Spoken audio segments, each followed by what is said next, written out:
Oh, what do I do with my water? Water.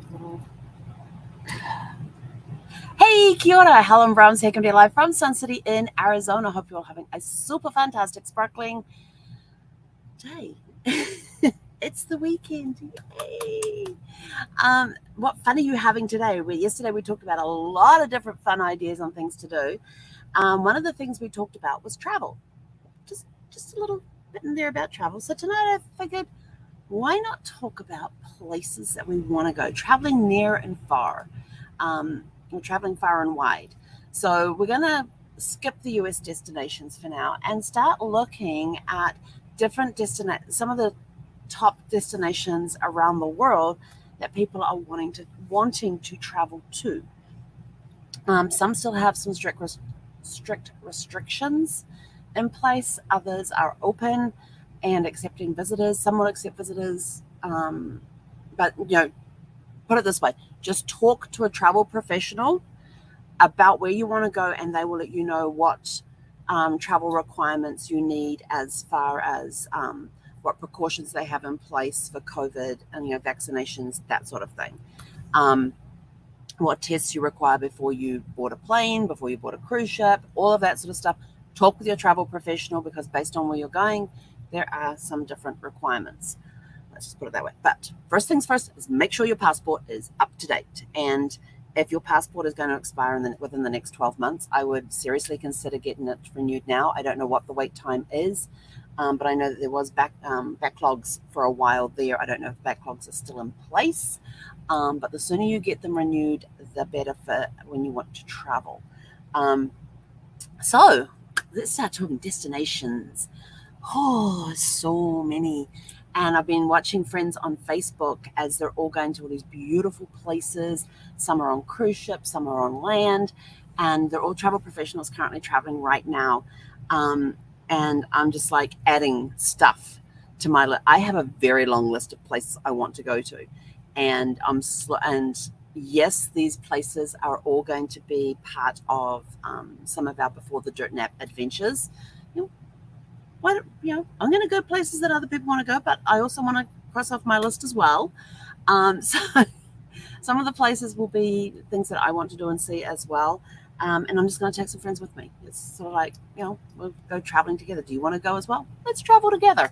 It's as simple as that. So what type of things we're going to be looking at? So let's talk about some of the places. What are some of the places you want to go? What are some of the things you want to experience that you can only do if you go to a certain destination? One of the things that is, and I'm just going to go through some of the stuff on my travel list, and some of it may resonate with you, some of it may not. Let's see, where do I even start? That's the next question, is where do I even start? Suddenly it's got very warm in this corner here. I have no air circulation in this area unless this AC unit right here is on, and then I get a nice cool breeze. I think it's switched over, and you don't get the two ACs working together with the compressor on. They alternate which AC, and I think the front one's got it on right now because it suddenly got very warm right here. So where do we even start? Well, first of all, when you're looking up things that you want to, just go through travel magazines. Start with travel. I should have put my travel magazines in. Start with travel magazines. Start looking through those and getting ideas of places you want to go. It could be things that you've heard people have come back from vacations and you've said, oh, that'd be a really cool place to go. One of the top ones on my list is the Galapagos. That's a place I've wanted to go to for years. We were heading there in 2020 towards the end of the year, and of course the global pause happened, so we didn't get to go, but that's still one of the things at the top of my list. And that will probably be the only one we're going to repeat the itinerary on, only because we never got the itinerary done. So we're going to be looking around and talking with the vendor again to see if they're still going to that area, if we're still able to do the trip that we were looking to do, to see if we're able to start and complete that travel trip to the Galapagos. But it included 7 nights in Ecuador before we flew to the Galapagos, and then it was 7 nights in Peru afterwards, including 2 nights up at Machu Picchu. So that one, depending, we've got to talk to the vendors again and see if we're able to do that one. It may not be the exact plan we had last time, but hopefully something similar to it. But yes, we're going to be contacting vendors and start looking at what's possible right now that we can do, things we can start putting together. But the Galapagos will definitely be one that is on our list to do. So keep your eyes and ears open for that one. Let's see, what else have we got on there? Safari in Africa. I've got a travel professional who's an expert on safaris in Africa. So I'm going to be talking with her and seeing what ideas we can come up with for doing a safari in Africa. But we're going to make it a little bit different. I mean, there's so much. Africa is such a huge continent, and there is so much different stuff that we can do in Africa as far as safaris go, based on the time of the year, what animals are where, seeing migrations and that sort of stuff. And different other activities that we're going to build in there, like maybe a visit to the Victoria Falls. If we're down near South Africa, we'll go that one, do safari down there. It could be going to Rwanda and visiting the gorillas. It could be, I'm trying to think, I think it's Nairobi, where they have the giraffe mansion and having breakfast with giraffes. Just really cool stuff like that that's going to be included in some of the itineraries that we do, based on how much time we're going to be gone and what we want to see and do when we're there. Then there could be even, let's see, what else have we got on that list? I should have pulled up my mind map of this one. There will definitely be trips to New Zealand and Australia and the South Pacific. How can I not do trips down there? And we're going to take you some amazing places within New Zealand that not a lot of travelers know, not a lot of tourists know about, or that very rarely see tourists. Some of the places we're going to take you, it is more likely to have travelers go there because the travelers know about it and the tourists don't. And what's the difference between a traveler and a tourist? A tourist is somebody who just goes to see the sights. That's all they're there for. They go to Rome, they want to see the Colosseum, they want to see Vatican City, they want to see all the regular touristy stuff there. They go to Greece, they want to see all the stuff that's there as well, all the ruins and everything else. They want to go to Egypt and see just the pyramids. There is so much more to these countries than just, they want to go to Florence or Pisa and see the Leaning Tower, and that's all they want to do. They don't want to get off the beaten path. They want to stay on. They're the people that stay on the beaten path and do the touristy stuff, and they stick out like a mile away. You can spot a tourist a mile away. A traveler is somebody who goes to experience the culture. They want to immerse themselves in the culture. They want to spend a little, rather than doing 27 countries in 7 days type of thing through Europe. They would rather visit 2 to 3 countries over 27 days. They want to spend the time there. They want to immerse themselves in the culture. They want to get off the beaten path. They want to go to the restaurants that the locals go to, not the ones that the tourists go to. They want to see the stuff that the tourists don't know about. It's almost like a behind-the-scenes look at a country. If you think about a play, the tourists come to see the play on stage. A traveler, yes, they will see the play on stage, but they want to go wandering behind the scenes and see everything beyond the curtains at the back of the stage. They want that backstage pass. And that's what a traveler is. A traveler is somebody who, yes, they will watch the play, but they've got their backstage pass in their hands and they're going to make the most of it and go and talk with the actors and the actresses and the production crew and everybody else. They want to get back there and immerse themselves in the culture behind the scenes.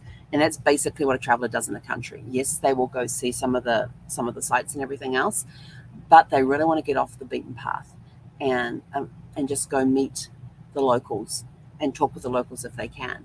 One of our trips that we did we did a river cruise back in 2011, and we spent 3 nights in Prague. And then we were taken by bus down to Nuremberg, where we got on the riverboat and sailed down the river to Budapest. And the 2 nights we had in Prague, it was 2 nights, not 3. I tell you, Prague is a fascinating city. It's awesome. And what we did, and what we didn't realize at the time, was how close a Christmas market was to or what happened at a Christmas market at night. But we learned this lesson, and we were there in December, so we were there to see the Christmas markets, which were absolutely amazing, especially when you got away from the booths that were sort of like the they obviously manufacture one, not the little mum and pop handcraft type booths. Those were the best ones.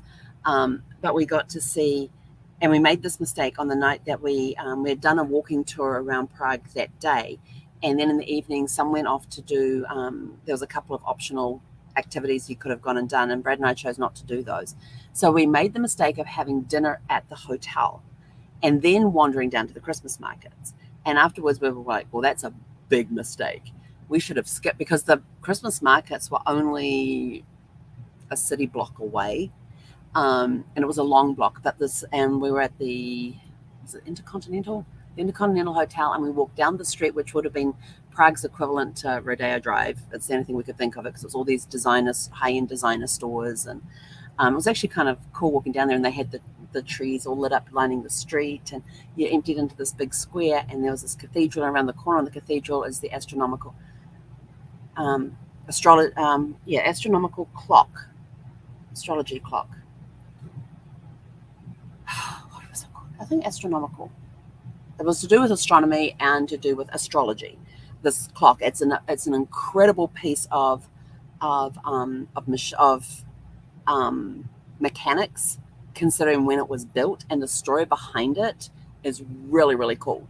But we were in the square, and there were a whole bunch of booths open. There were no tourists there. They had all gone. It was full of locals. And there were even more booths that were open in the evening than were open during the day. And there was a lot of food places open. And we're like, why didn't we know about this? So I am telling you now, if you are traveling through Europe and when the Christmas markets are open and there's one close to your hotel and you happen to be staying overnight in the hotel, don't eat in the hotel. Go to the Christmas market, because that is some of the best food down there. And you get to mingle with the locals. You get to absorb. And we just sat on this little brick wall and just people watched and just absorbed what was happening before us. And it was cold sitting on that wall, but we had a great time down there. And we found a place where we got hot chocolate. Oh, that was good. It was good hot chocolate. And we had dessert down there as well. But we were sort of like, damn, we should have come down here for dinner. So lesson learned, that when at the end of the trip, when we had to spend 3 nights in Budapest, we got the 72-hour pass in Budapest, and that gave us free reign over all the public transportation within the city. So we could do the trams, the buses, the trains. We could go anywhere in the city, both sides of the river. And it was with this pass. And we would take it down to the Christmas markets every night. We still had a block or two to walk once we got off the train, and it was like the subway system. We got off that, and we still had a couple of blocks to walk, but we felt safe walking from the train station down to the Christmas market. We had the best food down there. And then the first night we were down there, Brad, I said to Brad, and Brad says, "Oh, you want some dessert?" I says, "Yeah." He says, "What do you feel like?" I says, "I don't know, surprise me." And he came back, and he came back with 2 different desserts. And the one he gave me, and he knows how much I'm not a big white chocolate fan. To me, white chocolate is not chocolate because it doesn't have cacao in it. And that's what gives it the chocolate flavor. But anyway, he put in front of me a white chocolate apple strudel. I will tell you here and now, that is the best. To this day, it is still the best apple strudel I have ever had. I can still taste it on my tongue, and I can still taste it in my mouth. I can still smell it. And that was back in December of 2011. We're here in 2022, almost 11 years later, and I can still taste this apple strudel, and I can still smell it. And I said, "Where'd you get this from?" He says, "Oh, from that little cart over there." I says, "Okay." I had it for the next 2 nights. It was so good. I wasn't even trying anything else on the menu. He said, "I just went down the menu until I saw something that had chocolate in it." That's what he did. He stood there at the menu, and that was written in Hungarian as well as in English. And he went down until he found one that had chocolate in it, and it happened to be a white chocolate apple strudel. It was the best. And he goes, "Can I have a taste?" I went, "Nope, you get your own." I would not even share it with him. It was that good. But we had a blast there, and we went down to the market, which is in this humongous warehouse, and it's all fresh produce, fresh meats, fresh bakery, all these herbs and spices. And then they had an open floor up above where all the artisans were up there with their goods, the handmade, the hand embroidered tablecloths and they'd also crocheted like doilies and things like that. And there were these beautiful wooden dolls that had been made, and hand-bound journals. I love hand, and the people were sitting there in their booths in this market making whatever it was they were selling. So you could actually talk to the person who was making the goods. It was a cool place up there. And we got to the bakery, and they had these things. I would have called them custard squares, because in New Zealand you put this pastry down, then you put this thick custard on top, and it's got to be thick because it's got to be gelatinous. Then you put another layer of pastry on top, and then you ice it with vanilla icing or chocolate icing, and you cut them into squares. And these are these custard squares, and they had something that looked similar to that. And I kid you not, these things were like about this tall, and it was about this long and about this wide, and it was made with puff pastry as well. So I got one of those. Brad found something else, and those we did share. And we found a table to sit down and eat one time. And that basically, I mean, those things were so filling that was our breakfast for the morning. We had dessert for breakfast. You get to do things like that when you're on vacation. But that was in Budapest, and Budapest was an amazing city. Their architecture was just gorgeous. And I remember coming in, as we're coming into Budapest, it was all clouded and misted over, and there was this beautiful castle that kept appearing. And we're coming. I don't even know what direction we're heading, but we're heading down this part of the river. And over on this side, there was this gorgeous palace that kept appearing and disappearing with the clouds as the morning fog was playing. It was playing with us. It was giving us little glimpses of what Budapest looked like. And it turned out it wasn't a palace. It was actually their parliamentary buildings. So if you've ever been to Budapest or seen pictures of their parliamentary buildings, you know what I'm talking about. It was a gorgeous, gorgeous building. But the palace was actually up on the hills over on this side, closest to us. But it was just a beautiful city to come in, and there was this misty thing. And then that evening, we actually overnighted in Budapest, and we disembarked the next day. And so that evening, we did a night cruise up and down the river. So you got to see Budapest at night, and it was just it was beautiful. We had a lot of fun there. We got to spend 3 days there afterwards because we arrived on a Friday, and we had blackout dates on our airline miles, so we couldn't fly Friday, Saturday, or Sunday. But Monday was the first flight we could get out, and so 3 days in Budapest, yeah. And so Brad had a whole bunch of merit reward points, and so we used those to pay for our hotel in Budapest, and it was a courtyard, and it was really funny. We get to the room, and I'm looking out the window, and I go, "Oh." He goes, "What?" And I said, "Look what's across the road." And there was a McDonald's right across the road. We just started laughing. We're like, "We ain't going there." And but we were right there. We were on the corner, and then looking at the street that went straight ahead from our room, where the McDonald's was on the corner. That was the tram line. That was where the tram line went down to its depot and then came out and then started its route right in front of us. And so we had a bus station down there. We had the tram cars there, and there was also the entry into the subway right there by our hotel at the corner. So it was a really good location. We had a grocery store just around the corner from where we were. So we had plenty of stuff within walking distance. And if we wanted to go where we had our little 72-hour pass, and off we would turtle and go looking around. And we'd already done a drive tour around Budapest, because when we arrived the day before, on that first day we had arrived, they'd actually put us on buses and taken us on a driving tour around, and there were some places we got off and had a look around. And, but it was a fantastic city. So I do want to go back to Europe. I want to go spend some more time there. Nuremberg was a fascinating city. They were showing us, we were up at the castle there in Nuremberg, and we had a really cool guide, and he had this binder full of black and white photographs from World War II, and he would point out things, and he'd go, "Okay, see that yellow building down there? Yeah. Well, here's the photo of what it looked like after Nuremberg had been bombed." And he said, this building here in that picture, that's that yellow building right there. And we're looking at this picture, and it's the only building standing. Everything else around it was rubble. And we're like, jeepers. Because Nuremberg was one of the main depots during World War II for the Germans. And so the Allies, of course, tried to destroy it. And he was showing us pictures and saying, now, that building over there, that's this one here in the photograph. And so you could see what had been destroyed during that time. It was just a fascinating city, a fascinating history and everything else. So I want to go back and explore more.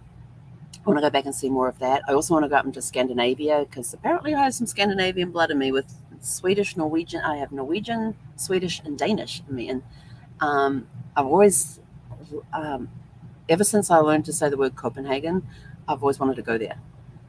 Don't ask me what the pull is there. And then, of course, years later, when I do a DNA test, I've got some Dane in me. Oh, interesting. No wonder I've got a pull up there. There in Norway were the two places I kept getting pulled to, and I have ancestry. My DNA says I come from those areas. So I'm sort of like, now I understand the pull. It's like I also want to go to the UK and go to England and Ireland and Scotland and Wales, and because I also have blood from there as well.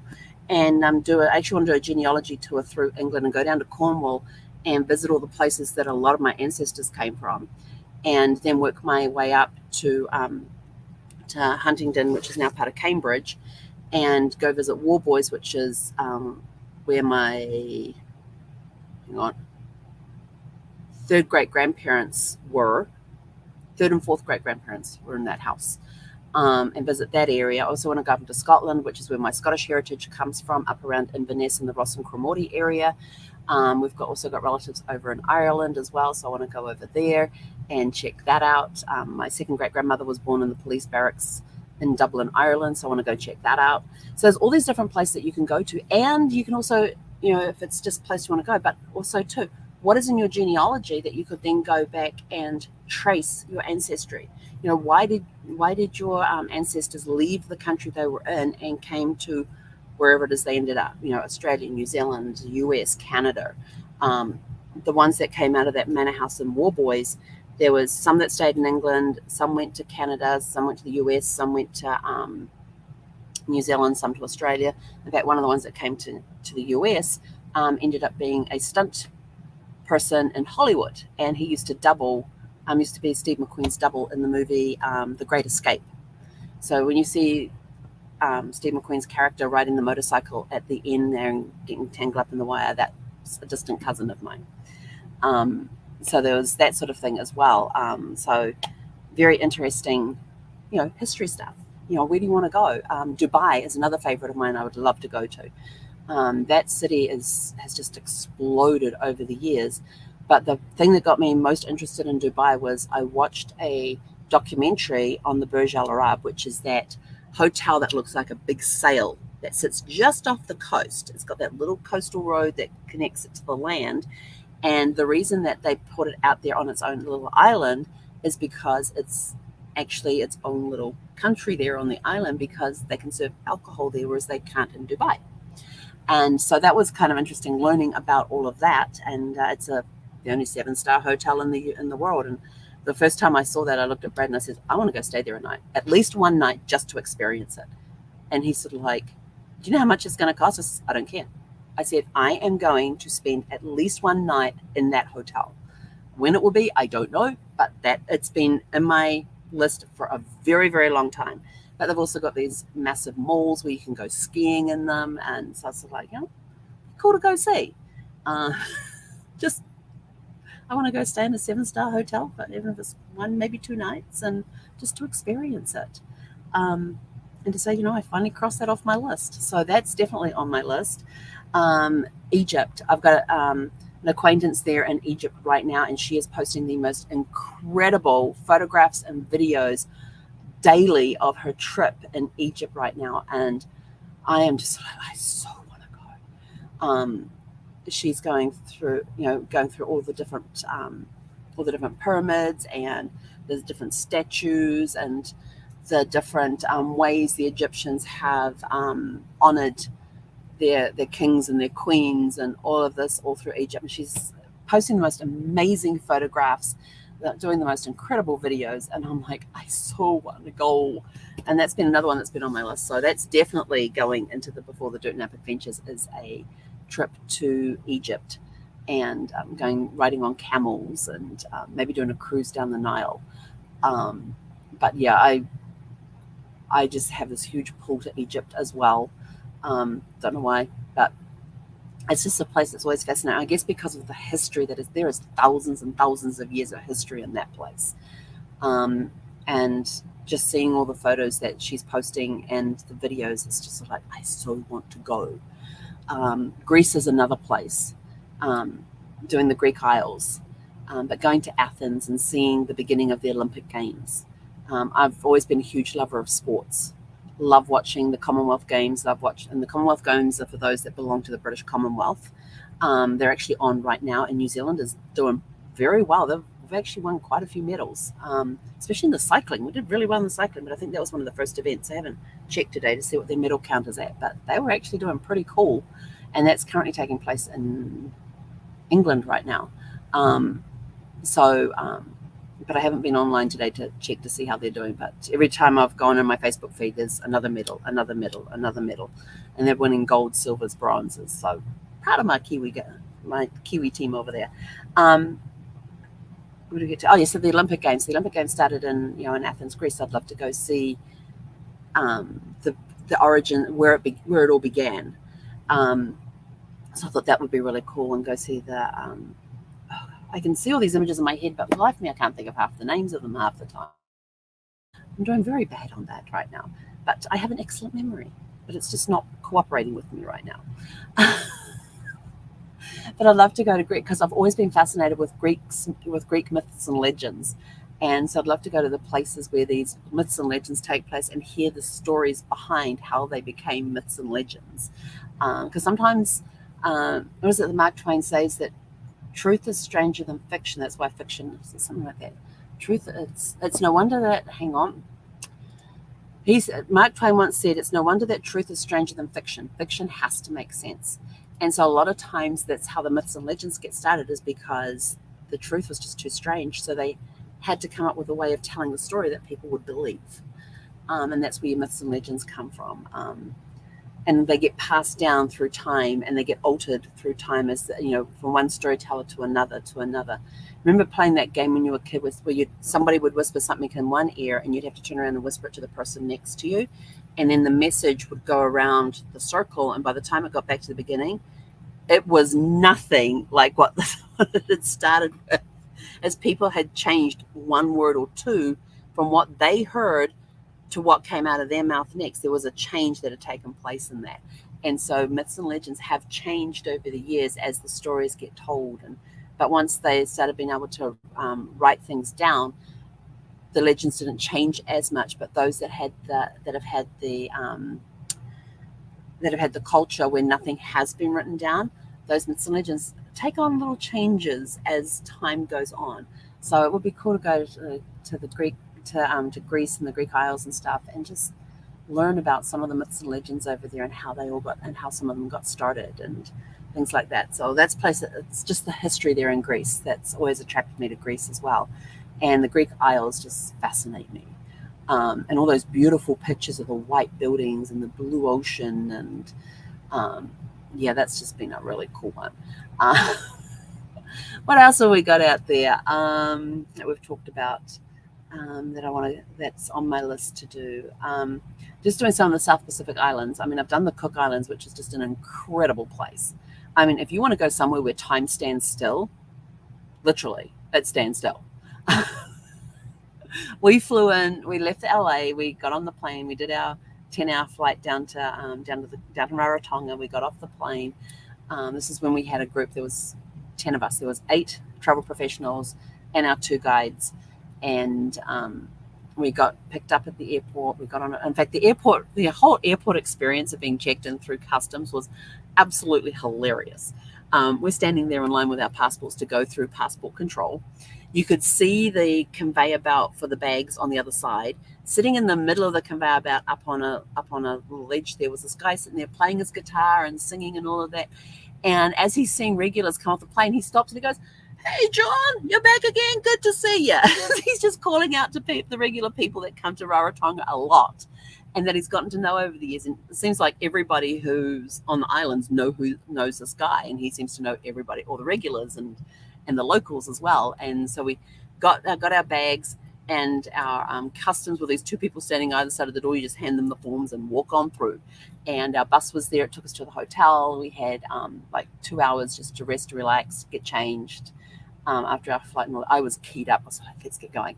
And then we went and we did this, went site visiting to different hotels on the island. And we went to one where they gave us lunch. Then we went and saw another like 2 or 3. Then we went to another one in the evening where they gave us dinner. We're actually sitting there on the beach, sand in our toes, our toes in the sand. The chairs, the tables were all sitting on sand on the beach, and the most incredible sunset taking place right outside that we could see. The food was amazing. And then they had hokey pokey ice cream. Oh, I was in heaven. As soon as I heard that hokey pokey ice cream, I said, I'll take some of that. And I'm like, what's hokey pokey ice cream? I says, nothing you've ever had before. And it's this toffee. Hokey pokey is like this toffee that's aerated, an aerated toffee. I don't know how to describe it, but it's just sugar and golden syrup melted, mixed together. You throw in a thing of baking soda at the end and you whip it really fast because it froths, and then you have to get it poured into pans really, really quick because it sets really, really fast. Ask me how I know. Yes, I've made it a few times over the years. And we put them in crunchy bars, which is just taking log size of these things and coating them in chocolate.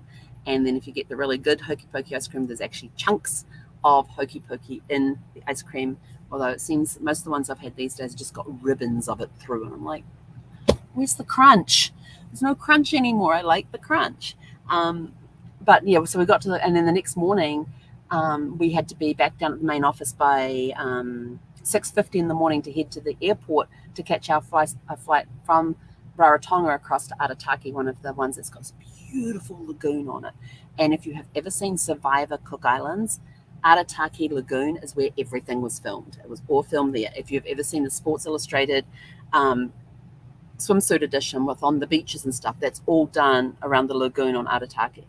It's just incredible. There's such blue water, and we're flying across this thing, and you can see down into the bottom of the lagoon, and the water was so clear. It was just gorgeous. And we got on, and we were taken over to this hotel where they gave us breakfast, and then we got taken on a walking tour, and then we were taken down to the pier there, and we hopped on Tavaka. And Tavaka is a Polynesian catamaran, and we had such a blast. And we got there, and there's a table there for us, and we each had a fresh coconut there with a straw sticking out of it. So we had fresh coconut water straight out of the coconut. And we had Katu was our guide for the day. And he comes over and he knew that we were the travel agent table. And he goes, "Oh, when did you guys arrive?" And we just like looked at him blankly and went, when was it yesterday? When did we arrive? Was it yesterday or the day before? The time had literally stood still, and we felt like we had been there more than 24 hours. And we're just like, was it yesterday we arrived? Because we had already done so much. And we actually went to one hotel, which wasn't even on our list, but they'd heard that we were in town, so called and said, "Can you stop by on your way to the airport?" And this is as we're getting ready to leave Rarotonga to fly to New Zealand. And so we stopped at this place, and we were in their bar area, and the clock had no hands on it. All the numbers are laying at the bottom of the clock, along with the hands. And it just had Cook Island time written on it. It was perfect. I have a picture of it somewhere. But there's islands out there that I haven't been to yet, like Samoa and Norfolk Island and Niue and Tahiti and Bora Bora, and some of the other Society Islands. You got Tahiti and the Society Islands, of which Bora Bora is one of them. And Samoa, Western Samoa, American Samoa, Fiji. Fiji's another place I want to go to. So there's all these different places that are just incredible. And it just depends on the experience that you want. People going down to New Zealand and Australia, it's always do Australia first, then New Zealand. And if you want to put on one of the Pacific Islands, like the Cook Islands, you do that last on your way home. And there's a whole bunch of reasoning behind that, but we'll talk about that another day as to why you do it in that order. But it's just been, there's so many incredible places around the world to go visit. Asia is another area I want to go. Thousands and thousands of years of history there. You got China and Japan and Vietnam, Cambodia with incredible history and culture. And I just want to go experience it all. Tell me a place in the world and I'll probably want to go. My list is long and extensive. So where are some of so take out a piece of paper and either mind map it or list it as to some of the places that you want to go. Where do you want to go in the world? What are some of the things that you want to experience? There's certain places like I want to go to Jamaica and I want to visit Goldeneye. Goldeneye is the name of the house, Ian Fleming's house there, where he actually sat and did some of his writing. There's a pub in England near, where's it near? Near one of the spy headquarter places, where he actually started writing about James Bond. But Goldeneye was his retreat where he would go, and he did a lot of writing down there. So I'd love to go and visit Goldeneye because I'm a huge James Bond fan. Come on. So are you a fan of something like that? Are you a musical fan? And maybe you want to go visit a legend's gravesite or something like that. There's different places around the world to go and experience different things. And do you want to go do a Mardi Gras in New Orleans, or do you want to go to where's that place? There's a place in Germany that does the pumpkin festival every September through November, and you walk through this park and everything's made out of pumpkins. You got a tractor, it's all made out of pumpkins. You go over here, there's a snail, it's all made out of pumpkins. Maybe you want to go to Monte Carlo and watch the Formula One Grand Prix. That's another one that's on the list. Go to Monte Carlo, and there's actually a cruise line that will actually berth in the harbour there while the Grand Prix is on, and they have different things that you can do while you're there while the Grand Prix is on. Maybe you want to play some of the top golf courses around the world, things like that. Maybe it's that you want to go watch some of the golf tournaments around the world. Maybe there's a sporting event that you want to go see, you want to go experience, like maybe the final of the FA Cup. It could be that you might want to go to an Olympic Games or a Commonwealth Games. It could be you just want to go sailing. You want to go sailing around the Caribbean in a yacht, or you want to go sailing around the Mediterranean in a yacht, or around the Pacific. There's so much. This world has so much to offer. What is it that you want to see and do and experience? Maybe there's hiking trails that you want to do around the world. Maybe you want to go climbing some of the biggest mountains in the world. Maybe you don't want to climb the biggest mountains in the world, just some of the smaller ones. What is it that you want? Maybe it's skiing. Maybe you want to travel around the world and ski. And go to different ski fields each season or something. Here's a really cool one. So for the avid ski fans, those that absolutely love to go skiing, you've got the winter up here in the Northern Hemisphere, where you can go to the ski fields and go skiing and all of that across Christmas time and, whatever the ski season is. Well, during summer vacation time with kids in school and that, your kids love to go skiing and snowboarding. During summer vacation, why not hop down to New Zealand? We have some world-class skiing down there in New Zealand at that time of the year because we're opposite seasons. And you even have some of the world's top skiers who will go down to places like New Zealand and practice during the off-season. Sometimes they'll have skiing competitions down there during that time because, opposite seasons. It's summer. Go somewhere for winter. Or if you're in winter up here, go somewhere for summer. Go to the lower, go experience Christmas in the Southern Hemisphere. In Australia and New Zealand at Christmas time. It's in the middle of summer. We don't do the big cooked meals in the summertime. It's cold meat and salads and maybe a Christmas pudding, which is hot with hot custard. So when you're traveling, look at what season is it going to be there. Am I going below the equator? And if I go below the equator, you've got to remember it's opposite seasons to what it is here in the US. So start thinking of things like that. You want to go experience Christmas in the middle of summer? Go south. Go way south. You got Australia and New Zealand you can go to, and you can go surfing in Australia at Christmas. How cool would that be? Something different that you've never done before. Another thing it's one thing that we do offer before the Dirt Nap Adventures is one of the things we offer people is skip your birthday. Some people don't like celebrating their birthdays. So we say, fine, you can leave the US here the day before your birthday. So say your birthday is July 25th. So on July 24th, we'll fly you down to Australia or New Zealand. You will arrive on July 26th because you've crossed that international date line. You've now skipped your birthday, but we tell you, do not turn your phones on. Do not get online because everybody will still be wishing you happy birthday because it's your birthday back in the States, but you've missed it because you're now somewhere and you've completely skipped that date. Then we have the reverse where you can celebrate your birthday in 4 hemispheres and 2 countries on the same day. Like, how do I do that? Well, if you're visiting Australia and New Zealand, you celebrate your birthday there. So again, we'll use July 25th. And on July 25th, you celebrate your birthday in Australia or New Zealand. You hop on a plane that evening. You fly back to the States. When you land back in either San Francisco or LA, it's still your birthday. You have just flown through the Northern Hemisphere, the Southern Hemisphere, Eastern and Western Hemispheres, and you've landed in the US, and it's still your birthday. So you can either skip your birthday or extend your birthday. Completely up to you. That's another option that we have. And trust me, I have had people that I don't like celebrating birthdays. I go, right, fine. We'll send you here, and that way you won't have to celebrate your birthday. You won't even have to acknowledge the day because you're leaving the US at 9 p.m., 10 p.m. at night, flying across the international date line. You've completely missed and it's 2 days later, and you completely missed your birthday. And it's like, I like that idea. And then other people are sort of like, how do I extend my birthday? Oh, let me show you this way. But anyway, I am way out of time. Get me talking about topics that I love, and I can go on forever.